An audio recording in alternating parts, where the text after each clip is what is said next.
Bonjour, c'est Paul Peixoto du blog L'Arbre à Bien-être. Je suis content de vous retrouver dans cette nouvelle publication intitulée « Comment ne pas être submergé par vos émotions ».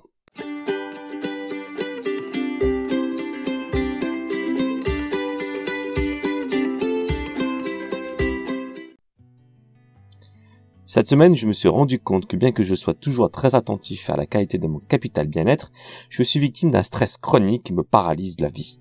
En appliquant ma méthode Lean Bien-être, j'ai remarqué que cela faisait plusieurs jours que mon indicateur de stress était très élevé, soit à environ 4 sur 5. J'ai donc procédé à un diagnostic de ma carte des agents stressants où sont répertoriées toutes mes situations de stress habituelles, mais ça ne provenait pas d'elles. J'ai par la suite utilisé la méthode des 5 P afin d'analyser plus en profondeur la véritable cause. Le résultat fut sans appel, ma source de stress provenait de la gestion dégradée de mes projets. Je suis stressé parce que je n'arrive pas à avancer comme je veux. De plus, ce stress engendre une grande fatigue puisque je le refoulais et c'est là que se trouve le nœud du problème. Il me pompe mon énergie et m'empêche donc d'avancer, d'évoluer. Pire, je tombe dans la procrastination. Je n'ai plus la force de faire quoi que ce soit. Je me laisse complètement aller jusqu'à ne plus rien pouvoir gérer. Même pas les affaires familiales courantes. De là survient la mauvaise copine culpability qui va me ronger les sangs en continu parce que je n'avance pas. Suffit de voir l'état de mes ongles, autre indicateur d'un stress important. Et survient la petite voix du mental qui me dit que je ne suis qu'un gros feignant qui ne réussira jamais dans la vie. En somme, un raté. Oui, c'est souvent ce qu'elle me dit, quand bien même je ne l'écoute pas. À combien d'entre nous cela est-il arrivé? Beaucoup, je pense. Nous sommes tous passés par des moments de relâchement, de doute et de lassitude, et c'est normal, voire très sain. Toutefois, attention à ne pas sombrer dans le gouffre de la procrastination qui pourrait bien gâcher tous vos efforts alors que vous êtes tout près d'atteindre votre but. C'est donc pour toutes ces raisons qu'il est important de trouver une stratégie qui puisse éviter tout cela, et c'est ce que nous allons faire ici. Mais avant de commencer, sais-tu d'où vient cet état de stress qui pompe toute cette énergie et qui casse la motivation? Eh bien, pour ma part, c'est très simple.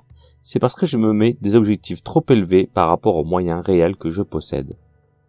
Dans le monde du travail, on appelle ça le travail réel et le travail prescrit.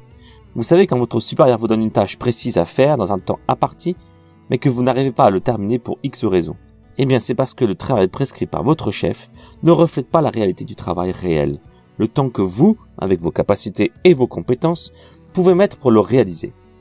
En effet, combien d'entre nous sommes sollicités pour aider nos collègues, ou bien sommes interrompus par l'un d'entre eux, ou bien même par le chef lui-même qui demande un coup de main. Et que dire du simple fait que l'organisation ou bien le temps n'est pas suffisant pour sa réalisation.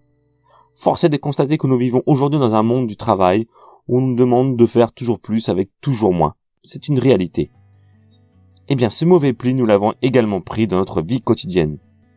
En effet, tant que tu n'as pas établi les moyens nécessaires pour réaliser ton projet, tu risques vite de te voir déborder jusqu'à perdre un temps précieux à réaliser des tâches inutiles. Tu auras alors gâché ton temps, ce qui est bien dommage. Et si tu continues à remuer des moulins à vent, tu finiras à un moment par te décourager jusqu'à perdre l'envie qui t'animait jusque-là, donc ta motivation source de ton énergie. C'est un effet mécanique. Pour accomplir une tâche, il faut qu'elle ait du sens pour toi, qu'elle te porte, car elle sera source de motivation et c'est elle qui renforcera ta volonté.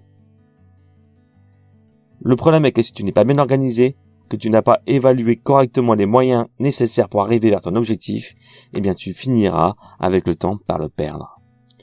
En ce qui me concerne, je me trouve dans la situation où je mène plusieurs projets de front. Cela sans même avoir mesuré idéalement quels étaient les plus prioritaires afin d'établir pour chacun le temps approprié à leur réalisation. De ce fait, je me retrouve à mener n'importe comment ces projets au gré du temps et de mes disponibilités anarchiques sans même savoir où je vais, comment j'y vais et dans combien de temps je pourrais les atteindre. Je suis ainsi dans l'inconnu la plus totale et le mental n'aime pas ça. C'est comme ça, c'est physiologique. Je suis donc entré dans un tel état de stress que j'avais physiquement les épaules qui se raidissaient, la gorge qui se nouait, le souffle court et une perte d'énergie conséquente, surtout à chaque fois que je pensais à tout ce que j'avais à faire. Au niveau émotionnel, j'étais dans l'angoisse permanente de ne pas réussir à mener mes projets de front, et ça aussi, ça me pompait toute mon énergie. Au niveau mental, les pensées parasites n'arrêtaient pas d'aller et venir à la vitesse des trains passant dans un hall de gare. Je n'arrivais donc pas à me concentrer sur ce que je faisais et à profiter de l'instant présent. C'était également perturbant pour la famille. Enfin bref, que des tracas alors que la solution était simple. Il me fallait aller à l'essentiel et m'organiser. Je vais donc maintenant te donner 4 conseils qui m'ont aidé et qui t'aideront à ne plus te stresser pour des clopinettes, mais également à avancer dans ta vie. 1. Commence par ranger ton environnement. Déjà, la base est de ranger ton espace de travail, enfin, là où tu vas mener tes projets. En rangeant ton espace de travail, c'est comme si tu commençais par ranger tes pensées. Je sais, ça paraît bizarre, mais essaie et tu verras comme ça fait du bien. Surtout, n'hésite pas à jeter ce qui ne te sert à rien, car je sais qu'on a tous tendance à garder des choses qui finalement ne servent pas. Garde auprès de toi ce qui te permet d'être productif, ce qui te sert. Pour cela, je t'invite à lire mon article sur le 5S qui est en description, une méthode de rangement opérationnel très efficace que j'utilise dans ma méthode Lean Bien-être. 2. Va à l'essentiel. C'est sûrement le conseil le plus important que je puisse te donner, surtout si tu es comme moi une personne très créative. Si comme moi tu aimes le challenge et mener des projets qui t'animent, eh bien il doit sûrement t'arriver de te disperser. Pas de panique, j'ai la solution. Il te faut aller à l'essentiel. Facile à dire, mais pas facile à faire lorsque tu penses que tes différents projets peuvent avoir un impact positif sur ta vie. Il y a donc pour cela 2 principes importants à retenir pour aller à l'essentiel. Premièrement, il faut prioriser tes projets en fonction du maximum d'impact qu'il peut obtenir avec un minimum de ressources. Cela rejoint la loi de Pareto, le fameux 20-80, 80% d'efforts sont le produit de 20% des causes. Si par exemple tu décides de créer une entreprise et qu'en même temps tu as écrit un livre, il faudrait que l'un des deux ait un fort impact. Il doit apporter une reconnaissance durable, rapporter beaucoup d'argent sur le long terme, être bénéfique en termes de revenus, de publicité, de développement, etc. Modifier ta carrière, ce qui te permettra d'évoluer rapidement, opérer un changement important dans ta vie privée, contribuer à la société et à l'humanité en général. La liste n'est pas exhaustive, il existe de nombreux projets pouvant être aussi porteurs d'un fort impact. Concrètement, tu vas pouvoir dresser une liste de tous tes projets et de te poser les questions en rapport avec les points énoncés plus tôt.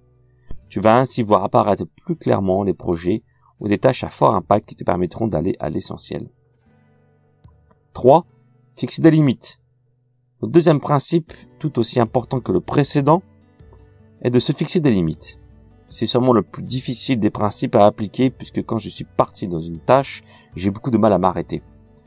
Pourtant, vivre sans limite, c'est comme si tu essayais de gravir le Mont Blanc en une journée sans que tu te sois entraîné sérieusement auparavant. Si tu t'entraînes à gravir plusieurs montagnes en fonction de tes capacités, tu concentreras chaque fois ton énergie sur une épreuve à la fois. Tes efforts seront plus efficaces et tu seras ainsi un jour prêt pour franchir le Mont Blanc. Par conséquent, lorsque je ne me fixe pas de limite, il arrive un moment où je ne suis plus aussi efficace qu'au début. Si je m'obstine, je n'aurai plus la bonne énergie pour être efficace. Pire, il va arriver un moment où je n'aurai plus de recul suffisant, où je vais m'épuiser. Beaucoup d'entre nous fonctionnent de cette manière, alors le mieux est de se mettre une minuterie et de s'y tenir. Combien de temps ? Eh bien, cela dépend de tout à chacun.